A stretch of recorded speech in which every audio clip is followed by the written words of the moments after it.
ನಿಮಿಷ ಅಲ್ಲ ಒಂದು ನಿಮಿಷ ನೋಟಿಸಿ ಹಿಂದೆ ಕೂಡ ಕೊಟ್ಟಿದ್ದಾರೆ ನೋಡಿ. ಈಗ ರಾಷ್ಟ್ರೀಯ ನಾಯಕರು ಪ್ರತಿ ದಿವಸ ಎಲ್ಲರ ಹೇಳಿಕೆಗಳನ್ನು ಸೂಕ್ಷ್ಮವಾಗಿ ಗಮನಿಸ್ತಾರೆ.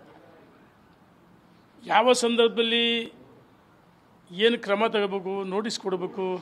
ನಿನ್ನೆ ಕೆಲವರು ಮಾತಾಡ್ತಾರೆ, ಬಿಡು ಇದು ಕಾಮನ್ ಅಂತಾರೆ. ನಿನ್ನೆ ಭಾಳಷ್ಟು ನಿನ್ನೆ ದಿವಸ 3 ದಿವಸ ಸಮಯನ ಕೊಟ್ಟು ಭಾಳ ಇದು ಗಂಭೀರವಾಗಿದೆ.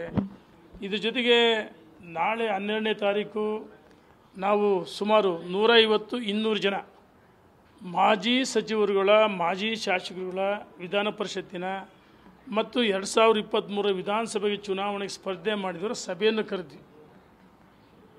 ನಾಳೆ ದಿವಸ 11 ಗಂಟೆಗೆ ಸಭೆ ಇತ್ತು.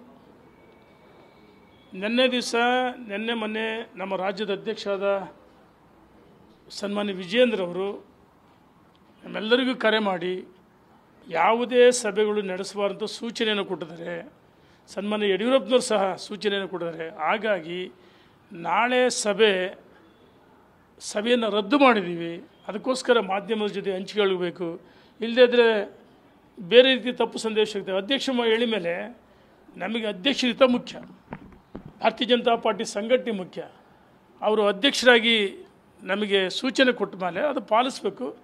ನಾಳೆಯ ಸಭೆಯನ್ನು ರದ್ದು ಮಾಡಿದ್ದೀವಿ. ನಾಳೆ ಸಭೆ ಮುಂದೂಡಿದ್ವಿ, ರದ್ದು ಮಾಡಿದ್ದೀವಿ. ಮತ್ತು ರದ್ದು ಮಾಡಿದಿರಾ, ಮುಂದೂಡಿಕೆ ಮಾಡಿದಿರಾ? ಈಗ ರಾಜ್ಯಾಧ್ಯಕ್ಷರು ನಾಳೆ ಯಾವುದೇ ಸಭೆ ಮಾಡಬಾರ್ದು ಅಂತ ಹೇಳಿದರೆ ನಾವು ಹಾಗಾಗಿ ಮುಂದೂಡಿದ್ವಿ. ನಮ್ಮ ಉದ್ದೇಶ ಕರ್ನಾಟಕದಲ್ಲಿ ಕಾಂಗ್ರೆಸ್ ಸರ್ಕಾರ ಸಂಪೂರ್ಣವಾಗಿ ವಿಫಲವಾಗಿದೆ, ಟೇಕಪ್ ಆಗಿಲ್ಲ. ಒಂದು ರೀತಿ ಜೀವಂತ ಶವ ಸರ್ಕಾರ.